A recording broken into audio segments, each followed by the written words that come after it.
just south of Hoodsport. Get ready to rock out and sing your favorite songs karaoke style at Lucky Dog Casino. Every Saturday starting at 9 p.m., join us for free karaoke with a live band as your background music. Only at Lucky Dog Casino, located just south of Hoodsport.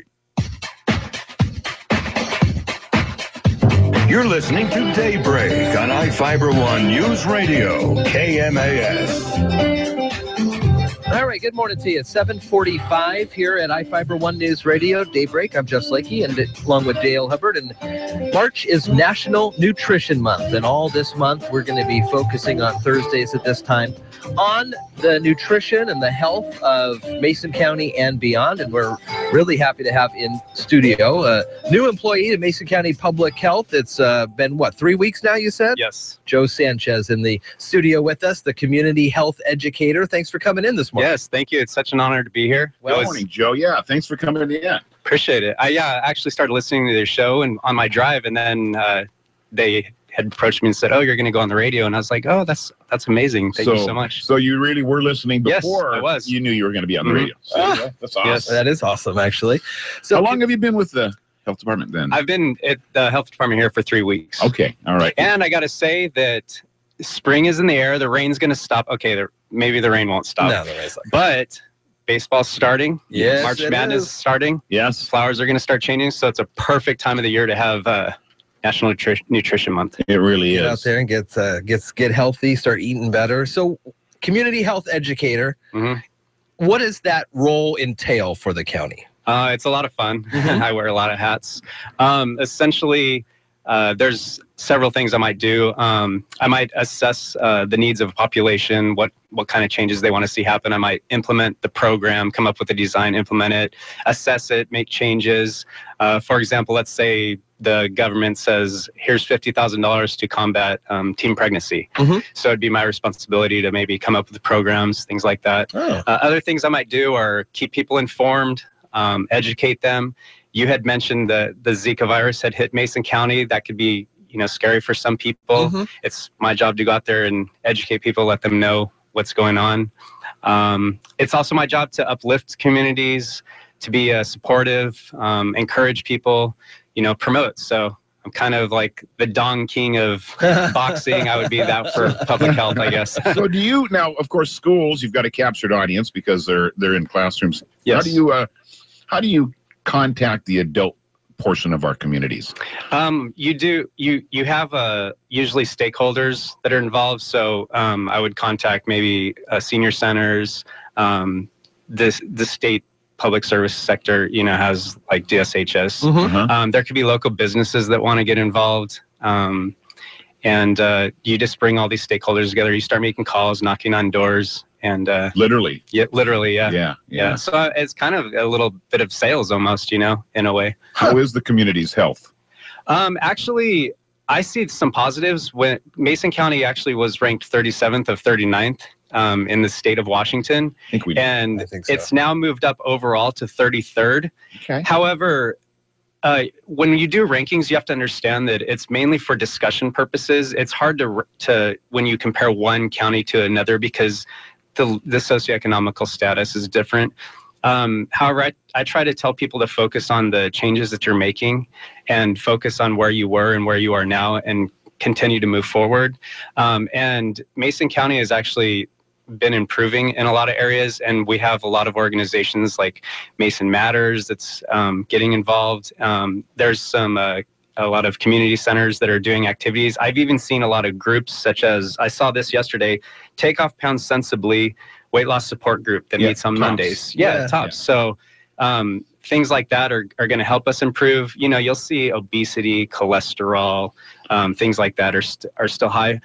But I do want to point out that I saw one thing that was really exciting was that when you look at the averages, Mason County is actually above the average in families that are sitting down to eat together. And that's huge because think about what can be done during dinner. Turn off that TV, talk about school, talk about, what's going on with your kid's life, teach them, educate them. That's a perfect time to do that. That is a good one. Yeah, it really is. And I see things like that, and it gets me excited. So yeah, that's certainly a positive.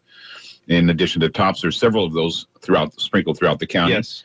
I also know that the city of Shelton has in the past had kind of everybody inclusive type, where they keep track of their mobility and how much they move each day or walk and take steps. And Mason General Hospital's employees have done that in the past as well, where they charted it and had kind of a contest and made fun, made it a lot of fun. So sometimes workplaces and organizations will do that within themselves, just for the betterment of the health of their employees, which saves everybody money.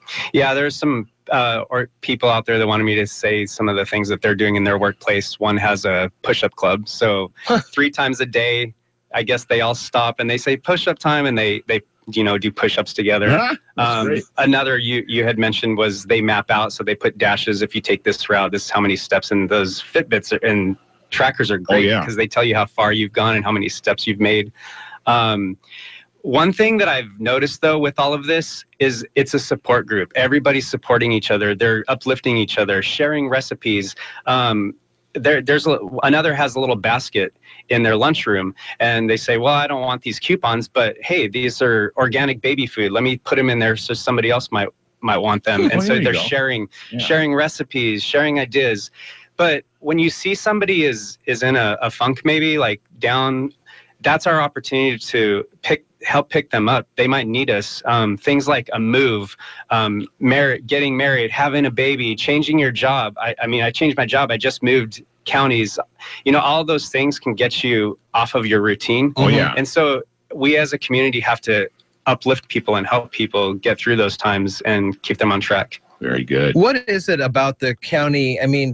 Why would a county care about the nutrition or health of its citizens? One thing is something you're seeing right now that's happening, for the past several years is healthcare costs. So that's a really big factor. A lot of people might not realize this, but 5% of the population accounts for 49% of the healthcare costs. And, a lot of that might have been older generations just weren't aware of things. They used to smoke in buildings, for example, asbestos, things like that.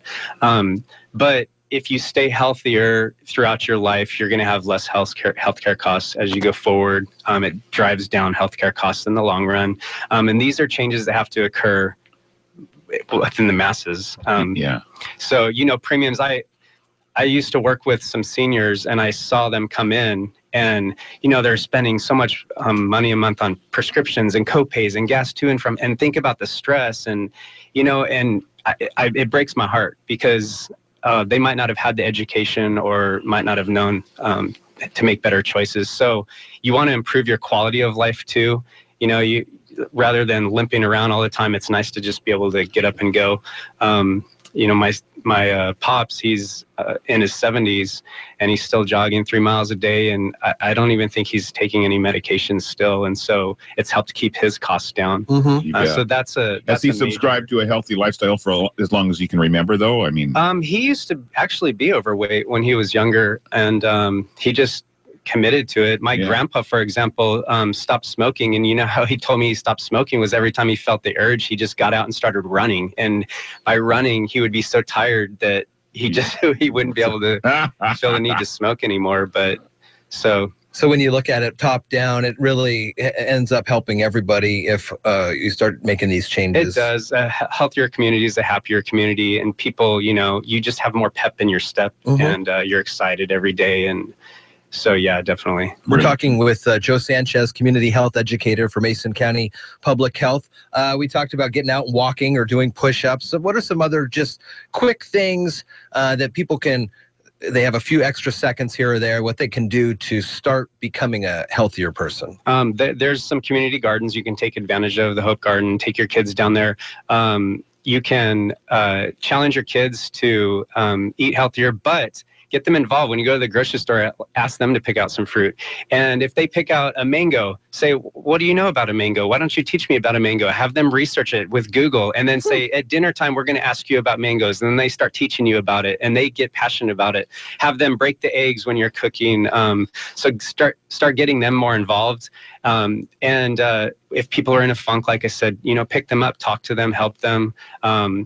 If you're not reaching somebody, it could just be the approach. Behavior change is very difficult. And if you're approaching somebody that's in like pre-contemplative and they're not responding to you, you might get frustrated, but it might just need a different approach. Be patient, try to put yourself in other people's shoes and help move them forward. And you got to keep focused on where you are now. Don't think about where you were yesterday. Make baby steps, and try to avoid beating yourself up. People want to lose 30 pounds in 30 days, but this is more about a lifestyle change. What can you do that that you can keep doing for the rest of your life? If it's walking a dog, if you have a pet, walk that dog. That'll really help with your physical activity. So these are all little things you can do. I can't stress enough to inspire and uplift one another too. Encourage each other. That's a good one. It's really key. Yeah. I think you've hit something right there for sure. Joe Sanchez.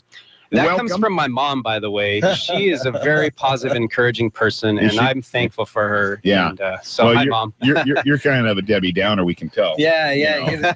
Next time, we my mom's name is energy. Debbie. Maybe next time in our interviews. You can do a shout out, by the way, if you'd like. I love Mason County. Is so wonderful. I love it here. This smaller town community. Everybody's waving, and it's one hand out the window. I love that lifestyle. Yeah. I feel so fortunate to be here. So thank you to all the public. I'm here to serve you. Let me know if you need any help. You can visit us on Facebook. Yep. At Mason County Public Health. I'm here for you. So. All right. Very good. Well, welcome. Thank you. Yeah. And come back and visit with us again. I appreciate it. Please. So Joe Sanchez, Community Health Educator for Mason County Public Health, kicking off this month of National Nutrition Month. We're going to take a break now here from the Old Farmer, and 8 o'clock is on the way for ABC News and Mary Lynn Foster.